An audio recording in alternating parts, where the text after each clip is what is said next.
오늘 제가 준비한 말씀은요, 마태복음 21장 28절에서 32절까지의 말씀입니다. 제가 봉독하겠습니다.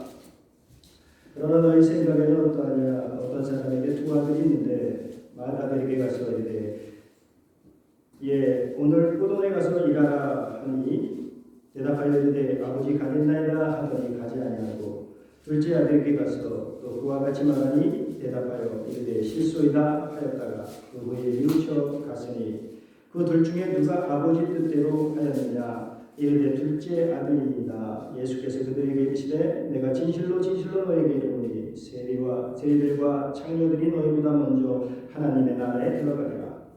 요한의 의의 도로 너희에게 왔거늘 너희는 그를 믿지 아니하였으되 세리와 창녀는 믿었으며 너희는 이것을 보고도 끝내 뉘우쳐 믿지 아니하였도다. 아멘. 아멘. 아멘. 네, 잠시 말씀드리기 전에 기도하고 말씀드리도록 하겠습니다. 사랑과 은혜 풍성하신 아버지 하나님 감사합니다. 어려운 환경 가운데도 지금까지 이끌어주신 하나님 끝까지 지켜줄 줄 믿습니다. 이 시간 아무것도 아닌 사람이 말을 들고 이 단에 또 섰습니다. 아버지 제 말이 말씀되게 하여 주시옵고 하늘 보자 여시옵소서. 성령님 우리에게 불처럼 바람처럼 구름처럼 임하여 주셔서 우리의 눈이 열려지게 하여 주시옵고 우리 귀가 열려지게 하여 주시옵고 우리 입이 열려지게 하여 주시옵소서. 아멘. 감사하며 예수님의 이름으로 기도드렸습니다. 아멘. 오늘 제가 여기 또 올라오니까 분위기가 싼 것 같아요. 하도 제가 소리를 꽥꽥 질러서만 그런가 분위기가 좀 이상한데 찬양 하나 하고 할까요? 찬양 하자. 우리 잠시 세상에 살면서 아니 사모님 내가 어떻게 감히 사모님을 움직이게 하겠습니까? 무반주로 해야 되는데 무반주로 하죠. 우리 다 같이 힘차게 찬송가 544장인가요? 찬송가 다 계시죠?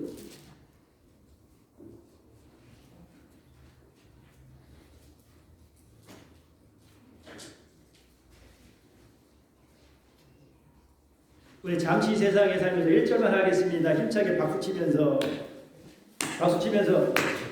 박수소리가 안 들려요. 나만 치는 거 좀 빨리 치겠습니다. 빨리 세상에 내가 살면서 항상 찬송 부르다가 내 너으로 오라 하시며 영광 중에 나가리 열린 천국문 내가 들어가 세상 내려놓고 비율과 바다 수고서 주와 함께 나스 잠시 세상에 내가 살면서 항상 찬송 부르다가 날 잊어으로 오라 하시며 영원 그게 나가리 열린 천국문 내가 들어가 세상 내려놓고 열류가 바다 수고서 주와 함께 가스리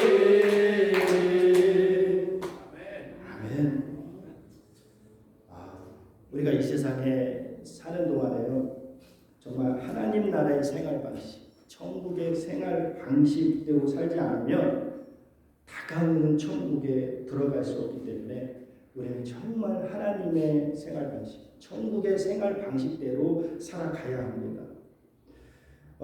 마태복음을요 제가 가만히 보니까요 우리가 마지막 때 궁금하잖아요. 너무 궁금해하고 알고 싶은 것을 예수님께서 마태복음 22장, 23장, 24장, 25장에 아주 집중적으로 모아놨습니다. 22장은 우리가 다 아는 혼인잔치 이야기입니다. 마태복음 22장 2절에 이렇게 얘기합니다. 천국은 마치 자기 아들을 위하여 혼인잔치를 베푸는 어떤 임금과 같으니. 그래서 그런 다음에 23장에는 바리새인들과 서기관들에 대해서 집중적으로 저주를 퍼붓는 장면이 나옵니다. 예수님께서 거기서 뭐라 그러냐? 화 있을진저. 이것을 7번이나 말씀하십니다. 그러니까 화 있을진저 이거 우리나라 말로 하면요 저주나 받아라. 저주나 받아라. 뭐나 받아라? 저주나 받아 그 바리새인과 서기관들과 백성의 장로들에게 그렇게 얘기합니다. 여러분 한번 생각해 보세요. 사랑이 많으시고 인자하시고 후하신 예수님의 입장에서 듣기 힘든 말씀을 한 번도 아니고 7번이나 왜 하셨을까? 그 이유는 예수님께서 우리가 어떻게 해야 천국에 들어갈 수 있느냐를 말씀하시는데 딱 23장에 바리새인과 서기관들에 대해 말씀하시면서 너희들이 나를 믿는다고 하면서 이렇게 살면 반드시 지옥 간다 라고 말씀하시는 겁니다. 그런 다음 23장 끝부분에 우리가 잘 아는 예루살렘의 멸망을 예언하신 것이 끝부분에다 첨부하였습니다. 그 다음 마태복음 24장에 갈람산 위에 앉으셔서 세상 끝날에는 어떤 징조가 있을 것이다에 대해서 아주 구체적으로 아주 자세하게 이야기를 해줍니다. 그리고 마태복음 25장에는 우리가 너무나도 잘 아는 열처녀의 비유, 달란트의 비유, 양과 염소의 비유 이렇게 나옵니다. 지금 마태복음 22장, 23장, 24장, 25장 이 4장은요. 우리가 마지막 때에 궁금해하는 모든 것에 대해서 예수님이 다 말씀해 놓으셨다는 겁니다. 어떤 거는 비유를 들어서 이렇게 말씀해 주셨고 어떤 거는 아주 사실적으로 아주 객관적으로 이렇게 말씀하셨습니다. 그래서 우리는 마태복음 22장에서 25장 이 4장을 이해하는 것이 굉장히 중요합니다. 마지막 시대에 대한 그 예언은 구약에서도 많이 예언되어 있고요. 서신서에도 많이 예언되어 있지만 그 예언서와 서신서에 빠져있는 내용들을 마태복음 22장, 23장, 24장, 25장에 굉장히 자세하게 말씀해주고 있습니다. 그래서 저는 오늘 첫 번째로 이 마태복음 내용을 좀 살펴보고자 합니다. 그런데 여러분 이 4장을 이해하는 데 있어서 굉장히 중요한 내용이 뭐냐? 오늘 읽으신 마태복음 21장의 내용입니다. 우리가 마태복음 21장을 이해하셔야만 22장을 이해할 수가 있습니다. 천국 삶의 방식, 하나님 나라의 삶의 방식. 오늘 읽으신 마태복음 21장 28절에서 32절까지 이 내용은 예수님의 비유인데 이 말씀이 비유인 걸 어떻게 하냐면 33절에 그렇게 나옵니다. 또 다른 비유를 들어서 그래서 또 다른 비유를 들어서 말씀하신 걸 보면 오늘 본문의 내용이 비유라는 걸 알 수 있습니다. 그래서 우리는 이 비유를 두 아들의 비유라고 합니다. 우리는 이 두 아들의 비유가 왜 나왔는지 예수님은 이 두 아들의 비유에서 왜 말씀하셨는지를 이해하는 것이 더 중요합니다. 그 이유는 어디에 나오냐면 23절에 이렇게 나옵니다. 예수께서 성전에 들어가 가르치실 때 예수님께서 성전에 들어가서 가르치실 때 대제사장과 백성의 장로들이 나와서 네가 무슨 권위로 이것을 하느냐 이런 일을 하느냐 또 너에게 이런 권세를 누가 주었느냐라고 물어봅니다. 자, 23절에 어떻게 나오냐면요. 예수께서 성전에 들어가 가르치실 때 대제사장들과 백성의 장로들이 나와 누가 나왔다고요? 대제사장과 백성의 장로들이 나왔다고 했습니다. 제가 이렇게 자꾸 한 번 더 묻는 것은 중요한 내용이기 때문에 다시 묻는 겁니다. 아멘. 자, 누가 나왔다고요? 대제사장과 백성의 장로들. 누가 나왔다고요? 아멘. 그 두 무리들이 나와가지고 예수님께 따지는 겁니다. 그러니까 이런 일이 뭘까요? 이런 일이 뭐냐면 21장 12절에 나옵니다.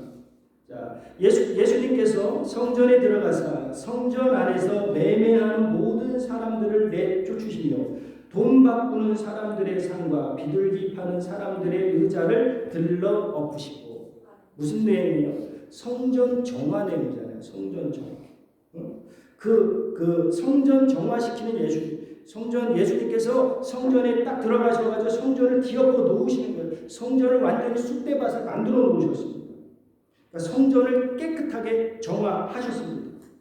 여기에 대해서 대제사장들과 백성의 장로들이 딱 나와가지고 그러니까 누가복음에는 한 무리가 더 나옵니다.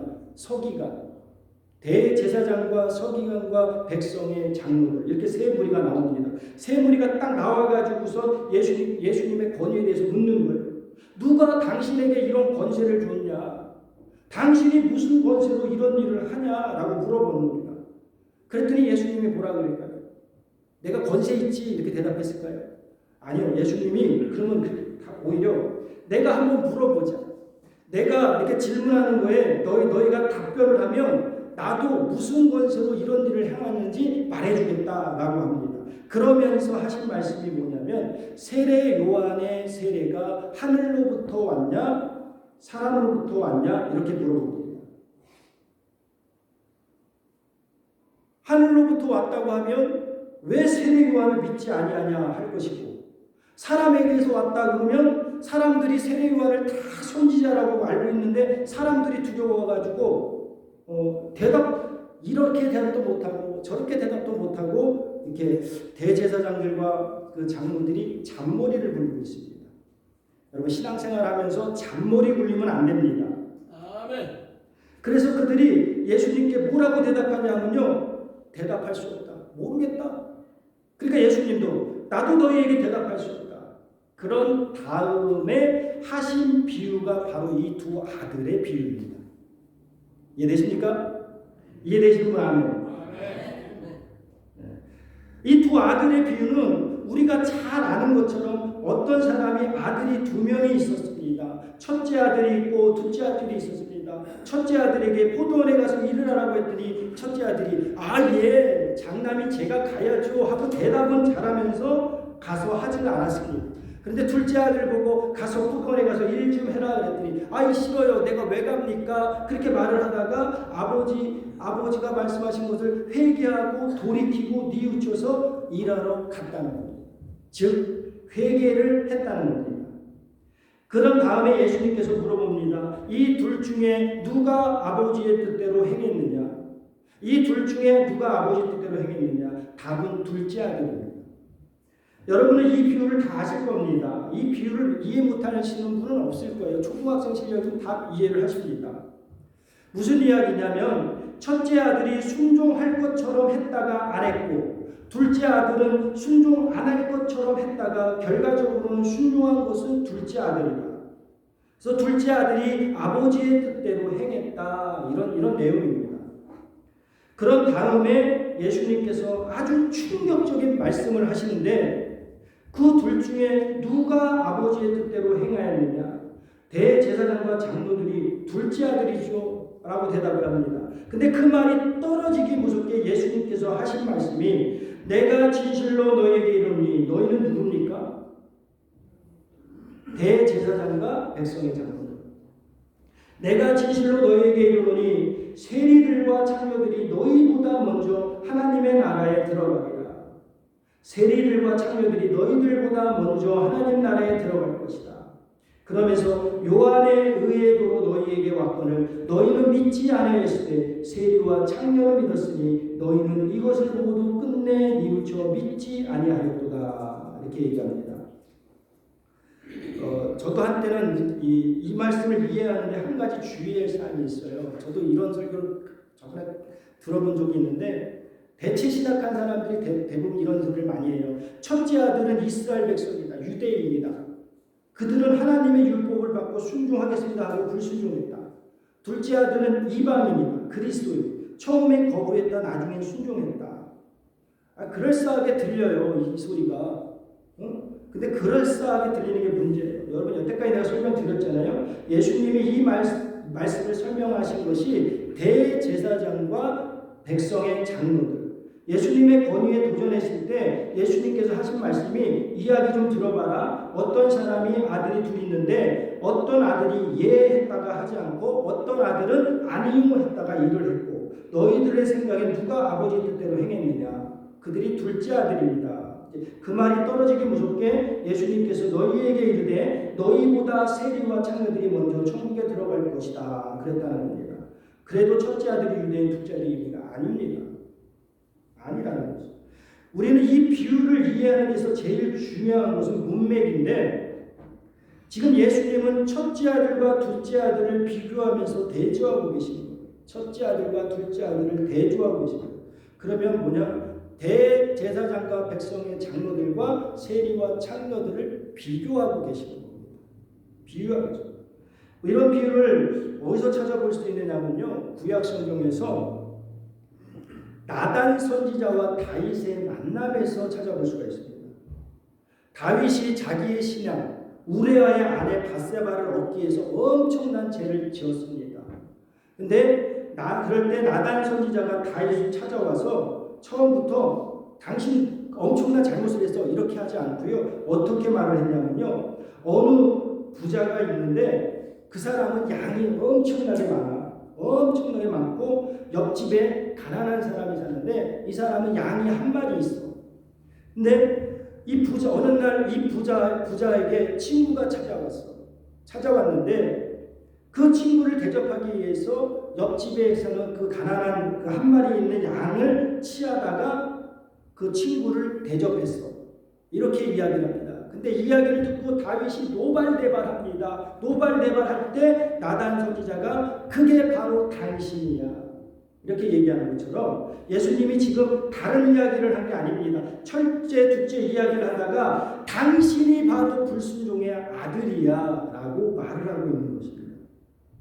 여기서 첫째 아들은 순종하겠다 말만 해놓고 불순종한 사람은 바로 대제사장과 백성의 장로들이라는 겁니다. 그러나 처음에는 거부했지만 그러나 나중에 돌이키고 순종한 사람은 누구냐? 세리들과 창녀들은 처음에는 하나님의 말씀을 거부하고 처음에는 죄를 지으며 살았지만 그러나 그들이 돌이켜 회개하고 믿고 순종했는데 그래서 그들이 너희보다 천국에 먼저 들어간다, 그 말입니다. 아멘. 이해되십니까? 아멘. 목사님만 이해하고 계시는 거예요? 아멘. 자, 이 비유는 무슨 비유냐면요, 예수님께서 누가 천국에 들어가느냐, 누가 천국에 들어갈 수 있느냐를 가장 확실하면서도 간단하게 정리해 주시는 겁니다. 누가 천국에 들어갈 것인가?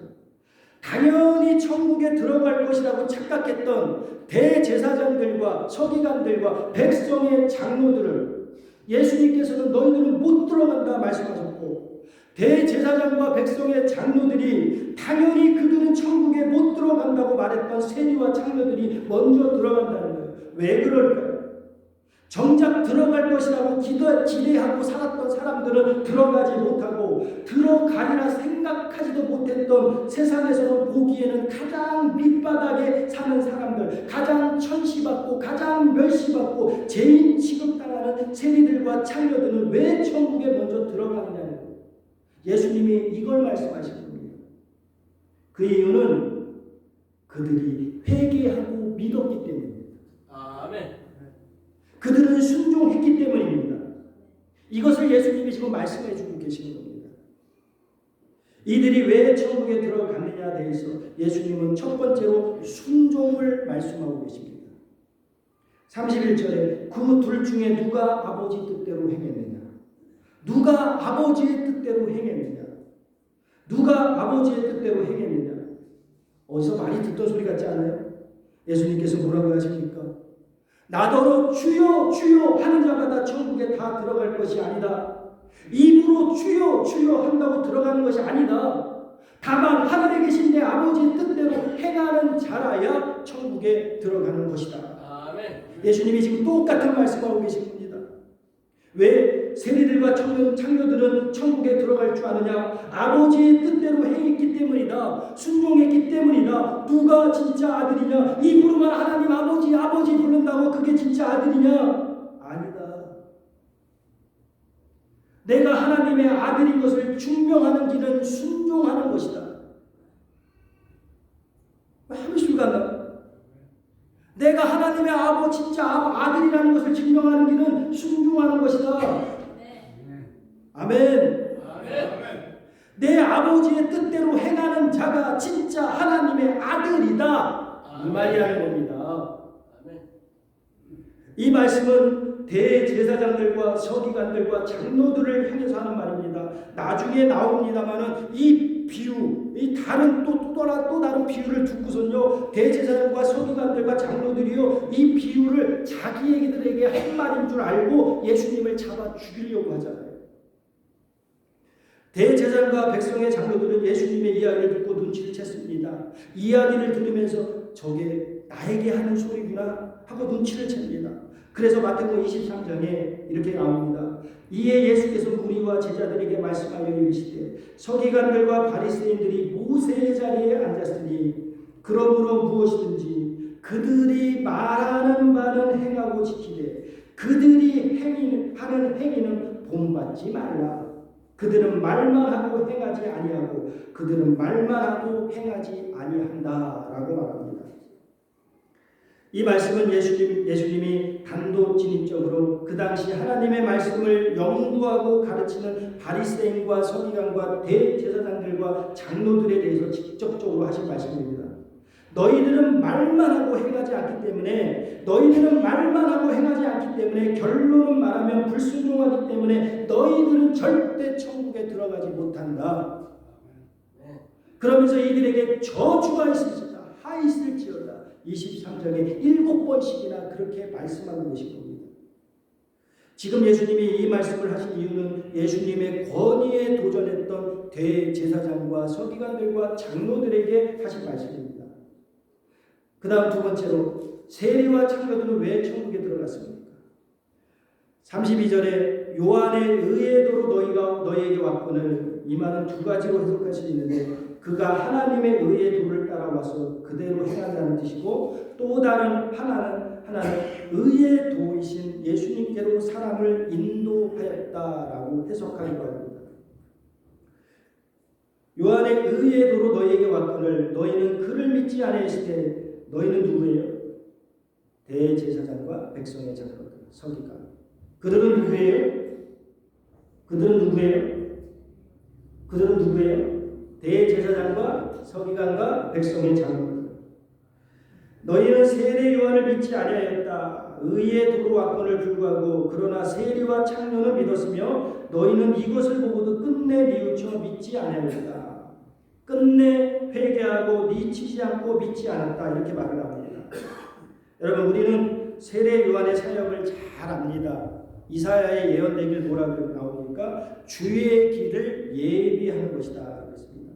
주의 길을 예비하는 것이 세례 요한의 사역인데, 정작 신약에 와서 세례 요한이 무슨 일을 했습니까? 뭐라고 했겠어요? 회개하라, 천국이 가까이 왔느니라 선포하면서 회개시키고 세례를 줬습니다. 세례 요한의 사역은 주님의 길을 예비하는 것인데, 그렇게 이사야가 세례 요한의 사역을 정리했는데, 그런데 신약의 세례 요한이 와서 직접 한 일을 보니까 회개를 외쳤고 회개를 한 사람에게 세례를 줬다는 겁니다. 그래서 세례 요한의 사역은 제사함을 얻게 하는 회개의 세례를 전파하는 것이 세례 요한의 사역이었습니다. 이것을 예수님은 의의 도를 따라왔다고 얘기했습니다. 이것을 대제사장과 장로들이 안 믿었다는 거예요. 안 믿었다는 말은 회개하지 않았다는 말입니다. 회개하라, 천국이 가까이 왔느니라 그랬더니 정작 믿어야 될 종교 지도자들이 안 믿고 회개하지 않았다는 거예요. 결국 예수님께서 이 말씀을 통해 우리에게 주시고자 하는 메시지는, 정말 우리가 천국에 들어가길 원한다면, 정말로 원한다면 우리는 이 세 가지를 우리 생활이 되어야 합니다. 회개하라, 믿어야 된다, 순종해야 된다. 뭐 해야 된다고요? 회개, 믿음, 순종. 이 세 가지가 우리의 삶이 되어야 합니다.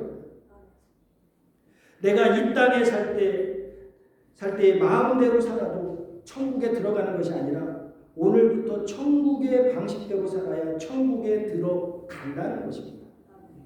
아멘? 지금부터 또 제가 다 여러분에게 또 다른 비유 하나를 들어드리겠습니다. 잃어버린 양의 비유. 다 아시는 내용이죠. 99마리의 양이 있고 잃어버린 한 마리 양이 있습니다. 우리 다 압니다. 이 비유를 잃어버린 영혼을 찾아 떠난 모습으로 많이 이해하고 계십니다. 누가복음 17장 5절에 보면 99마리를 회개할 것이 없는 의인으로 말합니다. 회개할 것이 없는 의인 99이라고 나옵니다. 그래서 대부분 이 99을 천국에 있는 사람이어서 천국에 회개할 것이 없는 의인 99명으로 합니다.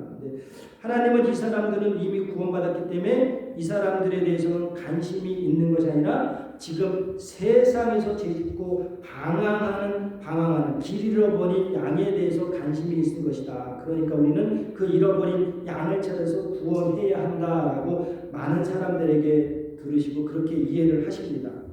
근데 여러분 그 내용은 전혀 그런 내용이 아닙니다. 여기서 말하는 회개할 것이 없는 의인 99명이 누구냐? 진짜 천국에 회개할 것이 없는 의인 99명인지를 좀 보시겠습니다. 누가복음 15장 1절에 이렇게 나옵니다. 누가복음 15장 1절. 누가복음 15장 1절. 누가복음 15장 1절. 교회 오면 성경을 찾는 거예요. 하나 하게 될까요? 성경책 없으면 옆에 있는 성경책을 이렇게 피는 거예요. 그래야 잘 하시는 거예요. 누가복음 15장 1절 한번 따라해 보겠습니다. 모든 세리와 죄인들이 여러분 항상 이런 부분들이 중요해요. 모든 세리와 죄인들이 말씀을 들어 예수님께 나오니까 2절에 이렇게 얘기했습니다. 바리새인과 서기관들이 한번 따라해 보겠습니다. 바리새인과 서기관들이 자, 왜 지금 이걸 말하냐면 두 종류의 무리를 얘기합니다. 1절에는 모든 세리와 죄인들, 2절에는 또 다른 무리들 바리새인과 서기관 두 종류의 무리가 나옵니다. 죄인들과 세리들이 예수님께 함께 나와 식사하는 장면을 보며 바리새인과 서기관들이 수군수군거리면서 원망하며 가로되 이 사람이 죄인을 영접하고 음식을 같이 먹다니. 그러니까 이 사람은 도대체 어떻게 된 사람이기에 죄인들과 같이 음식을 먹냐 이렇게 질문을 합니다. 그때 예수님이 비유를 들으시고 바로 99마리 양과 잃어버린 한 마리 양을 비유하십니다. 한번 들어보세요. 3절에 예수께서 그들에게 이 비유를 이르시되 너희 중에 어떤 사람이 양 100마리가 있는데 그 중에 하나를 잃으면 99마리를 들에 두고 그 잃은 것을 찾아내기까지 찾아다니지 아니하겠느냐. 또 찾아낸즉 즐거이 어깨에 메고 집에 와서 그 복과 이웃을 불러 모으고 말하되 나와 함께 즐기자. 나의 잃은 양을 찾아내오노라 하리라. 내가 너희에게 이르노니 너희가 누구예요? 바리새인과 서기관들입니다. 내가 너희에게 이르노니 이와 같이 죄인 한 사람이 회개하면 포인트가 뭡니까? 회개입니다. 회개. 죄인 하나가 회개하면 회개할 것 없는 의인 99. 이 사람들은요 하늘에 있는 것이 아니고요. 우리말 성경에 보니까 제대로 해석해놔요. 회개할 것이 없는 의인 99으로 인하여 하늘에서 기뻐하는 것보다 더 기뻐하리라. 그 말입니다. 무슨 말이냐면요. 이 99마리나 한 명이나 다 이 땅에 있는 것입니다. 이 땅에.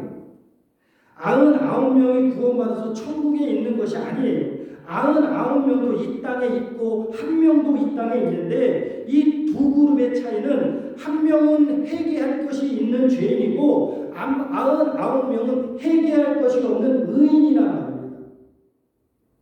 이해되십니까? 한 명은 회개할 게 있는 죄인이고 99명은 회개할 게 없는 의인이라는 겁니다. 그럼 제가 여러분에게 질문 하나 해보겠습니다. 이 땅에 회개할 것이 없는 의인이 있나요? 그것도 99명씩이나? 도대체 이 수수께끼 같은 이 99명은 누구입니까? 이 99명이 바로 서기관과 바리새인입니다. 증명해 드리겠습니다. 누가복음 18장 9절에서 14절. 누가복음 18장 9절에서 14절.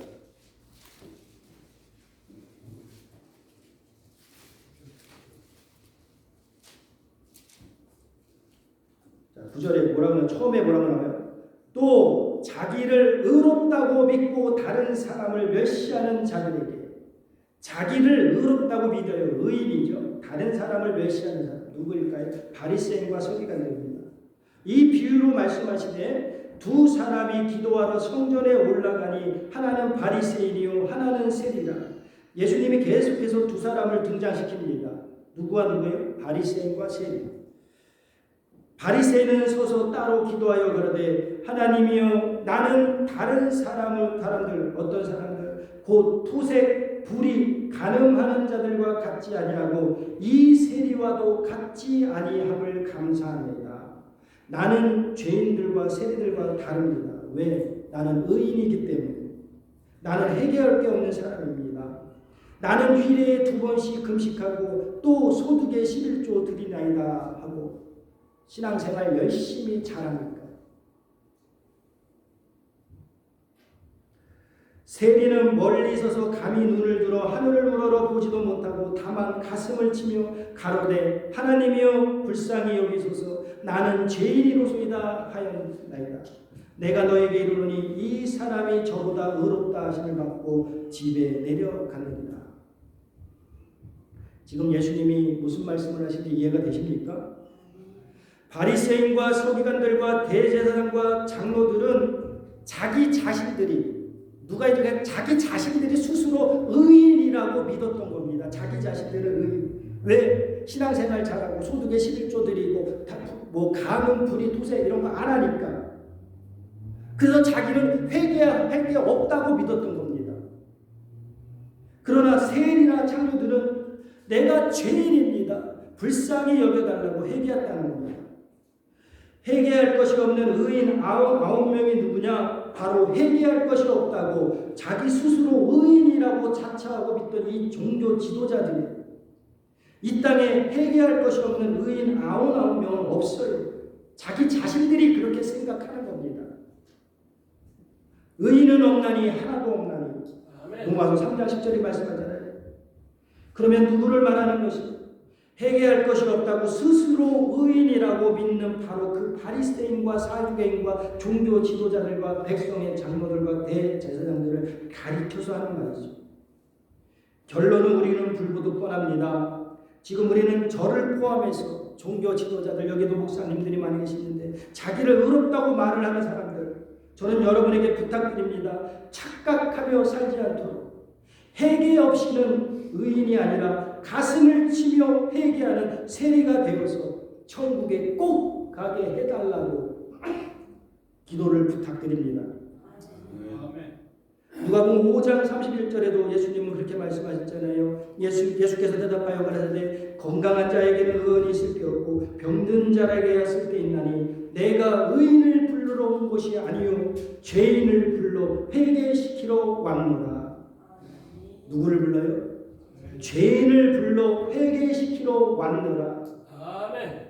의인은 예수님하고 아무 상관이 없어요. 의인은 예수님이 필요 없습니다. 그러나 죄인은 예수님이 필요합니다. 예수님은 바로 그 죄인을 위해 오셨고 예수님은 죄인을 회개시켜서 천국에 들어가게 하기 위해 오셨습니다. 아멘. 오늘도 예수님을 우리 안에서 그 일을 이루고 계십니다. 천국의 생활 방식이 무엇이냐? 틈만 나면 회개하는 겁니다. 천국의 생활 방식이 무엇입니까? 틈만 나면 회개하는 겁니다. 나쁜 생각이 내 머릿속에 스쳐 지나가면 회개하는 거예요. 이게 하나님 나라의 생활 방식이에요. 천국의 생활 방식입니다. 아멘. 아멘.